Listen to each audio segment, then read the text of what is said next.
Good morning. Indiramma ఇండ్ల దరఖాస్తుదారులను 3 జాబితాలుగా అంటే 3 రకాలుగా సర్కారు విభజించడం అనేది జరిగింది.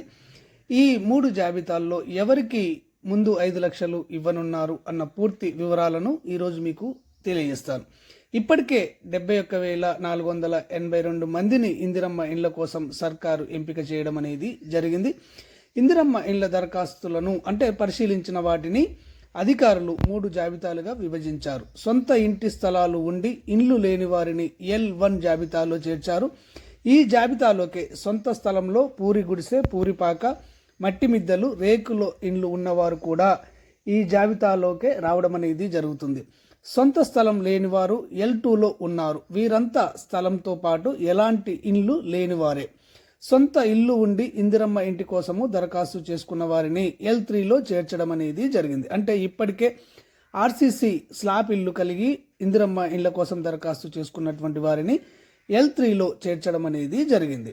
ఇందిరమ్మ ఇండ్ల కోసం వచ్చిన దరఖాస్తులను ఇందిరమ్మ ఇండ్ల మొబైల్ యాప్ సర్వే మరియు కుటుంబ సర్వే ఆధారంగా విభజించడం అనేది జరిగింది. దీని ప్రకారము L1లో 21,93,000 మంది వచ్చారు. L3లో 19,96,000 మంది రావడం అనేది జరిగింది. L3లోకి 33,87,000 దరఖాస్తులు రావడం అనేది జరిగింది.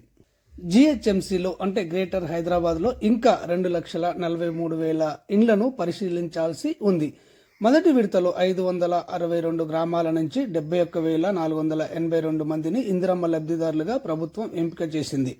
ఈ లబ్ధిదారుల్లో L1 నుంచి 59,807 మంది, L2 నుంచి 19,945 మంది, L3 నుంచి 5,722 మందిని, కొత్త దరఖాస్తుల నుంచి 3,998 మందిని ఎంపిక చేయడం అనేది జరిగింది. మొదటి విడతలో సొంత స్థలం ఉన్న వారికే ఇండ్లను అందిస్తామని ప్రభుత్వం ప్రకటించింది. ఇందులో భాగంగా L1 నుంచి అత్యధికంగా 59,807 మందిని ఎంపిక చేసింది. L2, L3 జాబితాలు కొత్తగా వచ్చిన దరఖాస్తుదారుల నుంచి 11,675 మందిని ఎంపిక చేయడం అనేది జరిగింది. తర్వాత విడతల్లో L1 మరియు L2లోని మిగిలిన వారికే ఇందిరమ్మ ఇండ్ల మంజూరులో ప్రాధాన్యం ఇవ్వనున్నారని అధికారులు సూచనప్రాయంగా చెబుతున్నారు. L3లో 33,87,000 మంది లబ్ధిదారుల్లో మెజార్టీ శాతము ఇందిరమ్మ ఇండ్లకు అనర్హులుగా ఉన్నట్లు గుర్తించినట్లు మనకు సమాచారం అనేది అందుతుంది. ఓకే ఫ్రెండ్స్, ఇది ఇందిరమ్మ ఇండ్లకు సంబంధించినటువంటి ఈరోజు లేటెస్ట్ సమాచారము. ఈ పథకానికి సంబంధించి ఎలాంటి లేటెస్ట్ అప్డేట్ వచ్చినా కానీ ఆ విషయాలను ఉన్నట్టుగా అంతర్నేత్ర ఛానల్ మీకు అందించడం అనేది జరుగుతుంది.